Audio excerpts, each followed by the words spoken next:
Et c'est ça qu'il a utilisé. Quand Jésus vienne à la croix de Calvaire, Jésus est mort. Il a dit tout est accompli. Et par mon sang, il a racheté, il a repris le pouvoir que Satan avait. Et il nous a donné le pouvoir de marcher maintenant pour aller partout. Il nous a transmis le pouvoir de Dieu pour que nous allions. Il dit, le royaume des cieux est là.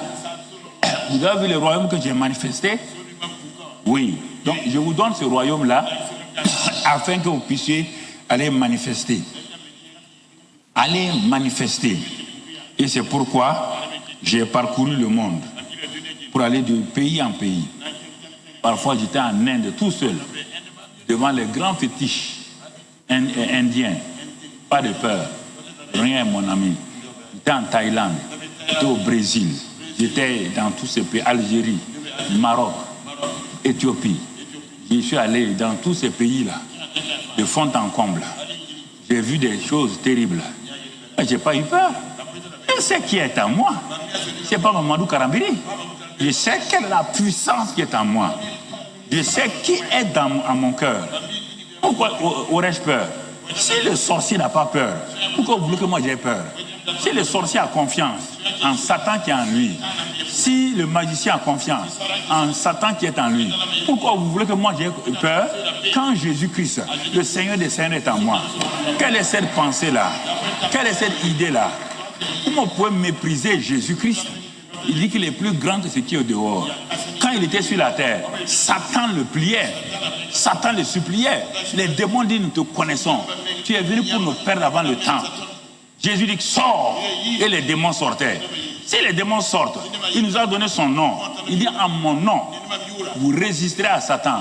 Vous chasserez les démons. Vous guérirez les malades. Vous allez enlever la malédiction. Pourquoi on me transmet le pouvoir délégué? On me donne la puissance. Pourquoi vous voulez que je laisse ça pour faire autre chose? Non, mon ami. Non, mon frère. On ne parle pas de religion. On parle de choses spirituelles. Nous ne parlons pas de religion ici. C'est pourquoi nous sommes différents. On ne parle pas de religion. Non, ça ne nous intéresse pas la religion. Toutes les religions sont bonnes. On ne parle pas de religion. On ne critique pas les religions. Moi, je parle de la puissance de Dieu. La puissance du Saint-Esprit. Jésus-Christ est le même hier, aujourd'hui et éternellement. C'est de ça que je parle, mon frère. C'est de ça que je parle. Il a détruit les œuvres des ténèbres. Et le secret, il nous l'a dit.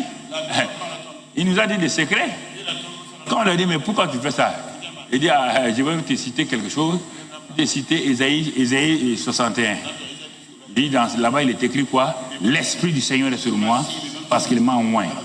Il m'a oint pour m'envoyer, pour guérir les cœurs brisés, renvoyer libre les opprimés, ouvrir les prisons, libérer les esclaves. Il m'a donné la puissance pour que les aveugles voient, que les sourds entendent, que les boiteux marchent. C'est ce qu'il m'a donné. C'est ça, frères et sœurs. Il dit quel est son secret. Il n'a pas dit qu'il a agi en tant que fils de Dieu. Il a agi à travers comme un homme moins. Il dit, mais cette onction-là, je vous transmets cette onction-là pour que vous alliez partout et que vous fassiez la même chose. Ayons le courage, un peu de croire ce que Jésus a dit. Mon frère, ma soeur, l'église triomphante, c'est l'église qui accepte ce que Jésus a dit, comme les disciples, les 12 ont reçu dans Matthieu 10:1, d'aller partout, de recevoir la puissance, de recevoir la puissance. J'ai noté quelques éléments pour vous parler. Oui, avant que l'église, il mette l'église en place, il a prophétisé sur l'église. Dans l'évangile de Matthieu 16, versets 18 à 19, il parle à quelqu'un qui va le trahir, qui s'appelle Pierre. Mais il s'appelait à l'époque Simon. Il prophétise sa vie. Il dit, quand je te regarde comme ça, je vois en toi une pierre vivante. Et pour le moment là, tu t'appelles Simon, un homme inconstant. Et un temps viendra où tu vas me trahir. Pierre a juré qu'il ne veut pas trahir Jésus. Jésus lui a dit, calme-toi. J'ai dit, tu vas me trahir. Mais ce que je vais te dire là, c'est qu'il y a un futur pour toi. Et le Seigneur te dit ce matin qu'il y a un futur pour toi. Non, n'aie pas peur là. Ne regarde pas ton humanité. Dieu ne s'intéresse pas à ton humanité. C'est parce que tu es faible qu'il vient te rendre fort. N'aie pas peur là. Il a dit, bon, tu es Pierre. Hein? Je déclare que tu es Pierre. Pas la montagne. Hein? C'est pourquoi Pierre, dans son épître, dit, nous sommes des pierres vivantes, des petits cailloux vivants, et qui forment la grande montagne. Alors, tu fais partie de cette montagne-là, dont la qualité, même de petites pierres-là, est la même qualité que la grande montagne. Tu es pierre. Et que sur cette pierre-là, il fait un jeu de mots. Là-bas, en grec, il dit Pétro et Pétra. Il parle de la montagne, il parle de la petite pierre. Il dit, sur cette pierre de la révélation, sur cette grande montagne de la révélation, je vais bâtir mon église. Tu comprends? Donc tu feras partie en tant que petite pierre. Mais ça n'a pas d'importance. Même si tu es une petite pierre là, ça va marcher. Et quand il y aura ça, écoute-moi, Pierre, la suite. Les portes du séjour des morts. Toutes les portes du séjour des morts que Satan peut avoir. Écoute-moi, peuple de Dieu. Les portes du séjour des morts.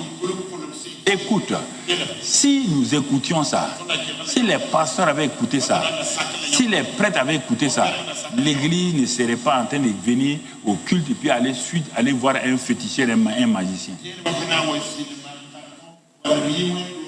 Non, comment? Les portes du séjour des morts. Tout ce que Satan contrôle.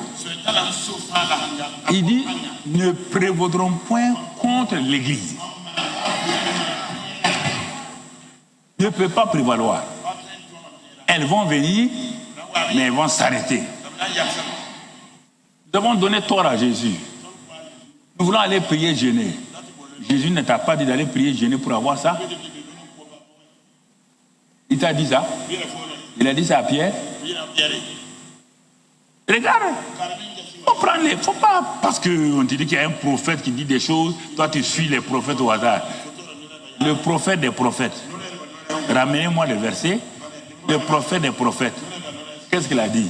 Il dit les portes du séjour des morts. Il a déjà déclaré, ne prévaudront point contre mon église. Ça c'est un fait. Ne peut pas prévaloir. Un. Deuxièmement, pourquoi la suite? Pourquoi? Il dit, mais toi maintenant, toi, je te donnerai les clés du royaume des cieux. Premièrement, ne t'inquiète pas pour l'église. Satan n'a qu'à faire ce qu'il veut. Est-ce que vous m'entendez ce matin? Ne vous préoccupez pas de l'église. Le propriétaire de l'église a dit que les portes du séjour des morts ne peuvent pas prévaloir contre son église, son corps.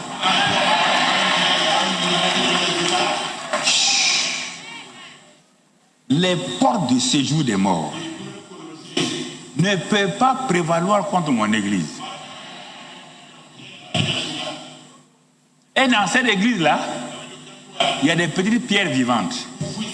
À chaque pierre vivante dont tu fais partie, toi-même Pierre, je vais donner les clés du royaume des cieux.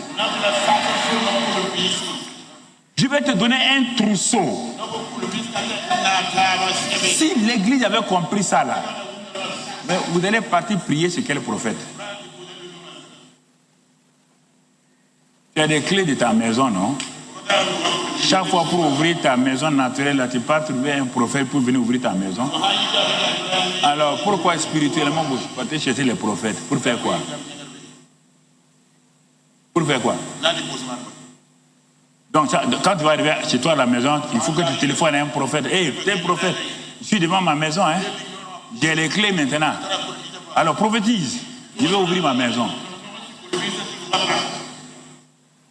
Je ne comprends pas pourquoi. Mais pourquoi je ne comprends pas. Hein? Une clé. C'est ça dans ta poche. Quand tu arrives, tu enlèves la clé. Tu fais quoi? Même ton enfant là va mettre la clé dans les choses, il va ouvrir. Pourquoi vous laissez tromper par les gens? Qui t'a dit que le prophète a plus puissant que toi? Qui t'a dit que le pasteur a plus puissant que toi? Voici les miracles qui accompagnent tous ceux qui ont cru. Tous ceux qui ont cru. Voilà. Les clés, je te les donne. C'est pas fini? Les clés sont faites pour quoi? Pour être utilisées.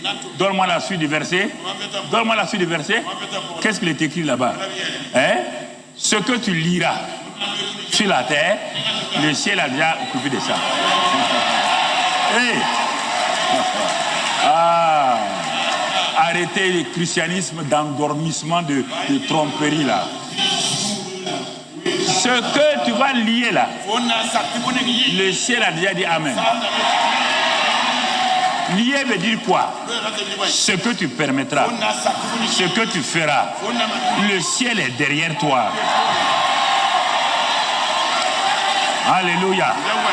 Et ce que tu vas délier, le ciel a déjà. Au nom de Jésus. Et au nom de Jésus.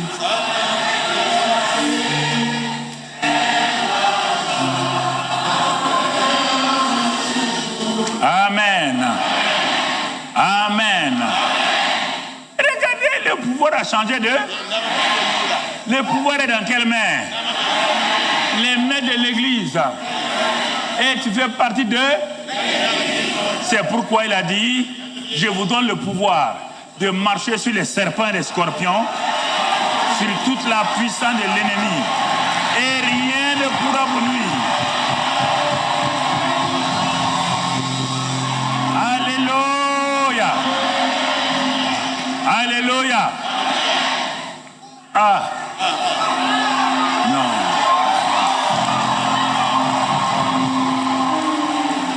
Gloire à Dieu. Gloire à Dieu. Alléluia.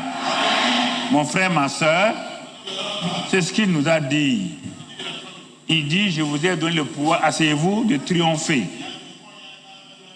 De triompher tout le temps. Alors, mon frère, ma soeur, lisons un passage ce matin, 2 Corinthiens 6, verset 14 à 18. On va le lire, après on va faire l'application. Écoute bien ce qui est écrit ici. Puisqu'il t'a délivré, il t'a donné, il dit alors un ordre.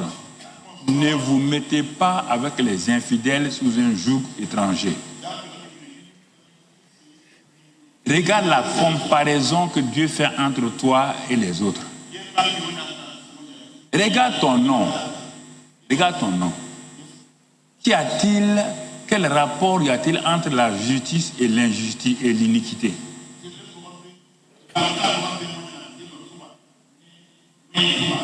Toi, tu t'appelles qui? Justice. Parce que tu as été justifié. Dans 2 Corinthiens 5, 21, il dit que Jésus est devenu péché afin que toi tu deviennes justice en lui. Donc ton nom chez Dieu c'est justice. Dans Romains 5, 1, et donc tu as été justifié, tu as la paix avec Dieu. Dans Romains 8, versets 1 et 2, il dit, celui qui a été justifié là, il n'y a plus de condamnation. Donc Dieu te dit, si toi tu ne crois pas ça, que tu es justifié, que tu es devenu la justice de Dieu, mais tu seras permanemment condamné. Ton cœur va te culpabiliser en permanence. Tu seras un homme complexé, une femme complexée. Est-ce que tu acceptes les termes que Dieu dit sur toi? Parce que l'erreur que les chrétiens font, ils regardent, mais non, tu vois, passer Carambé. On ne peut pas te justifier. Un homme, on ne te parle pas de l'homme, on te parle de la nouvelle création.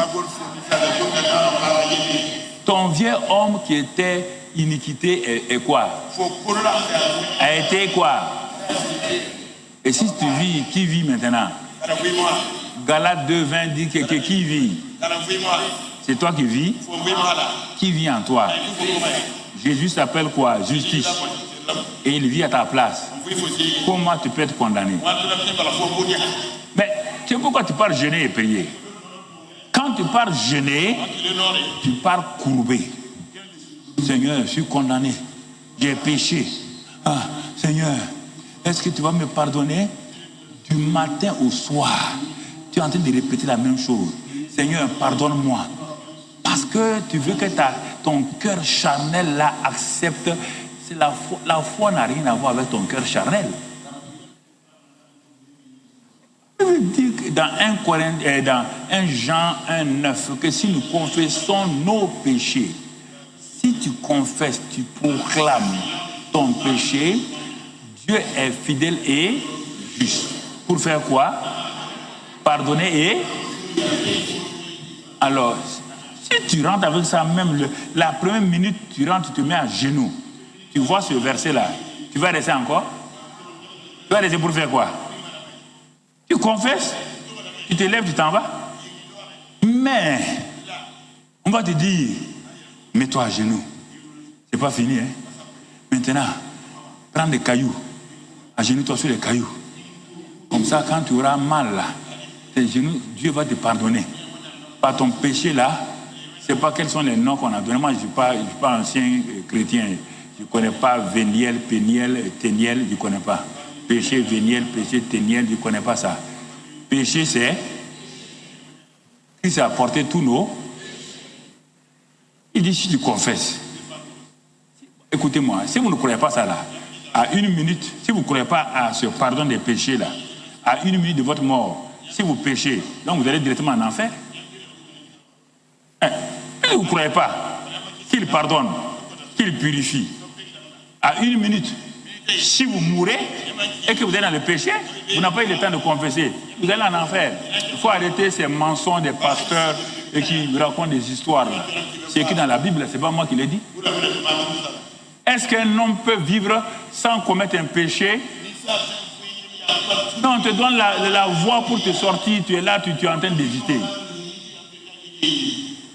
On te dit si tu confesses ton péché, il est fidèle, il est juste, il te pardonne, il te purifie. Non, toi tu vas attendre d'aller jeûner et prier. Donc tu vas jeûner et prier avant ta mort. Tu peux le faire. Oui. Pourquoi vous laissez tromper? Mais tu es des intellectuels. C'est ça qui me fait mal. Quand des intellectuels se laissent manipuler comme ce directeur général du Ghana. Il a entendu qu'on va les changer au prochain conseil des ministres. Il est parti voir un féticheur. Donc, dans le village du Ghana. Un grand intellectuel. Mais l'analphabète n'est pas bête. Si un intellectuel vient te voir, c'est qu'il est plus bête que toi. Non, mais ils sont intelligents, hein? Ah non. Toi, tu peux garer une 4x4 pour voir quelqu'un qui a 2 vélos. De t'aider. Ça veut dire que tu es bête? Il va t'aider avec quoi? Il va t'aider. Il dit, regarde mes enfants là. Ils n'ont même pas à manger le matin. Toi, tes enfants ont mangé. Si moi, il pourrait t'aider là, j'allais aider d'abord mes enfants. Il a dit, ah bon, DG, tu veux qu'on te garde? Il dit, c'est pas difficile. Pas difficile.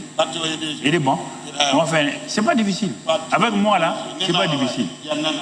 Il dit, tu vois, cette case, c'est le poulailler. Tu vois le poulailler. Tu vas prendre le bouc là, tes épaules.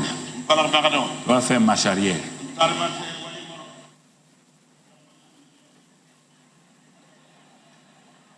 Quand tu vas arriver, tu te mets à genoux et tu rentres par marche arrière dans le poulailler. Mais avec le bouc, hein, si tu fais ça là, tu seras directeur général éternellement. Et il a fait ça. Si moi j'étais le ministre de ce directeur-là, il sera maintenant planton. Il n'a même pas le droit de diriger un simple service.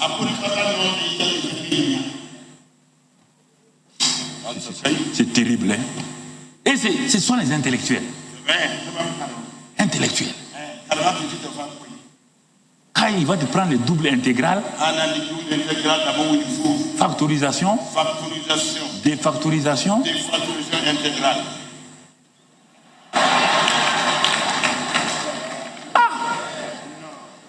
Mais quand il sort de là-bas, même un enfant peut le manipuler. Deux intellectuels étaient assis dans leur maison. Et voici une calebasse qui bouge. Une calebasse qui bouge. Ah! Et puis c'est les chrétiens. Ils ont dit au nom de Jésus. Au nom de Jésus. La calebasse ne s'arrête pas. La calebasse continue à tourner. Comme leur petite fille a entendu les parents crier, la petite fille a couru pour venir. Dis non, ne t'approche pas, hein. Il y a des esprits ici. La petite fille a regardé. Elle est partie, soulever la calebasse. Il dit, c'est mon chaton qui est en train de se mourir.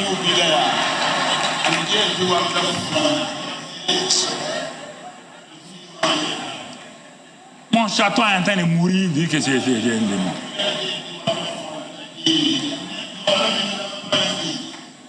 Donc, vous voyez, frère,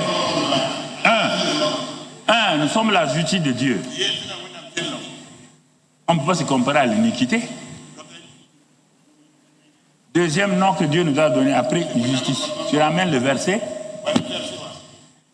Deuxième nom. Regarde ce que Dieu nous dit. Après justice, nous sommes dans 2 Corinthiens 6, 14. Il dit, qu'y a-t-il entre la lumière et les ténèbres? D'abord justice, maintenant on s'appelle lumière. Regarde toi-même. Jésus, dans Jacques, il dit que Dieu est le Père des lumières. Dans 1 Jean, il a dit que Dieu est lumière. Dans Jean 8, 12, Jésus a dit, je suis la lumière du monde. Dans Matthieu 5, il s'est tourné vers nous, il dit, vous êtes la lumière. Et vous, la lumière, c'est quoi? C'est la nature divine. Et tout. Vous laissez tout ça, vous partez dire que vous êtes des ténèbres. Les ténèbres, c'est la nature de Satan. Regardez comment Dieu vous compare. La lumière. Troisième nom. Continuons. Quel accord y a-t-il entre Christ et Bélial? Troisième nom, il vous appelle Christ. Il n'a pas de Jésus. Hein? Ne confond pas Jésus et Christ. Jésus, c'est Dieu fait homme qui est venu sur la terre, chair. Christ, c'est celui qui est oint. Ça, c'est la qualité de travail qu'il a reçu au ciel par le Saint-Esprit et qu'il a envoyé aux gens. C'est pourquoi on l'appelle Jésus le Christ. Christ, ce n'est pas son prénom. Hein? Oint, ça veut dire oint. Donc, on te dit ici, quel accord y a-t-il entre le oint que tu es et Bélial, ce démon qui manipule? Quatrième nom, pour quelle part a le fidèle avec l'infidèle? Tu t'appelles fidèle et infidèle. Bon, si à la suite tu nous donnes ça, quel rapport y a-t-il entre le temple de Dieu et les idoles? Car nous sommes le temple du Dieu vivant. Alors, regarde tout ça là. Regarde tout cela. Prends tes différents noms là. Regarde toi-même. Et malgré tout ça, toi tu pars pour aller prier pour avoir ces noms. On te dit que tu t'imagines, mon papa n'était pas chrétien.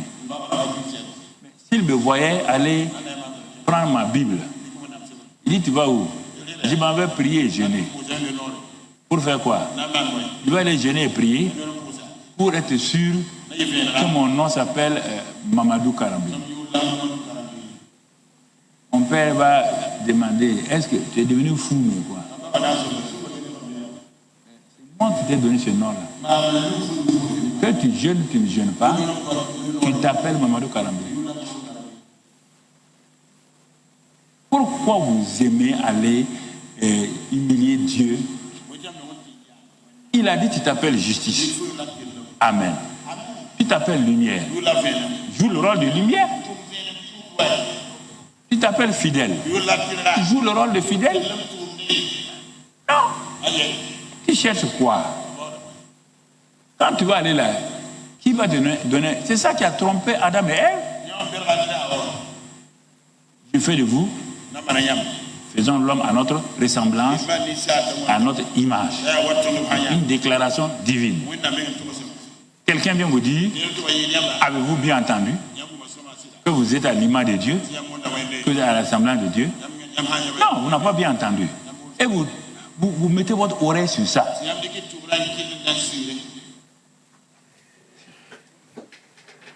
Terrible. Mais il est à cause d'eux, comme j'ai dit là, parce qu'ils ne sont pas perdus, ils sont quand même au ciel, Adam et Ève. La première visite que je vais donner au ciel, c'est après avoir salué Dieu là, c'est Adam et Ève. D'abord, je vais les gifler. Je vais les gifler. À cause de toi, ta bouche, paga. Le monde entier a été mis en difficulté. On dit que tu as la ressemblance de Dieu. Quand tu acceptes ça, tu te dis autre chose. Regarde le monde entier là. Regarde les morts. Regarde l'enfer. C'est à cause de toi. Vous me regardez comme ça, vous jouez. C'est à cause d'elle que l'enfer est là. À cause de sa bouche. On dit aux chrétiens ne parle pas. Ne dis pas des paroles au hasard. Parce que la mort et la bouche et la vie, Proverbe 18, 21, c'est tout dans ta bouche. Ce que tu dis là, c'est ce qui va t'arriver. Ah non, ça n'ira pas. On ne s'en sortira pas. Non, le pays ne va pas s'en sortir. Le pays s'en sortira sans toi et moi, il serai là. Comment? Le pays ne s'en sortira pas. Toi qui l'as créé. Toi, tu l'as créé. Tu as créé le pays là pour qu'on ne s'en sorte pas. Des histoires comme ça. Vous voulez que j'entende ces trucs que je me taise? Je ne me tairai pas. Tu n'as qu'à être n'importe qui. Tu dis ça, moi je te contredis. Publiquement. Publiquement. Il y a la télé pour ça. Je te réponds publiquement à la télé. Clairement. C'est cette histoire. Pas le hasard comme ça. Hein? Nous sommes morts. C'est toi qui es mort. Et on dit que c'est la liberté. C'est quelle liberté d'expression? Maudire les gens. Tout ça, c'est des malédictions. Malédiction, c'est compris de quoi? De deux mots. Mal dire. C'est ça? Mal parler. C'est ça, malédiction. Quand les gens parlent dire, ça n'ira pas, le pays va tomber. Mais vous êtes en train de dire des choses sur votre pays et les paroles ont un impact sur votre pays, votre famille.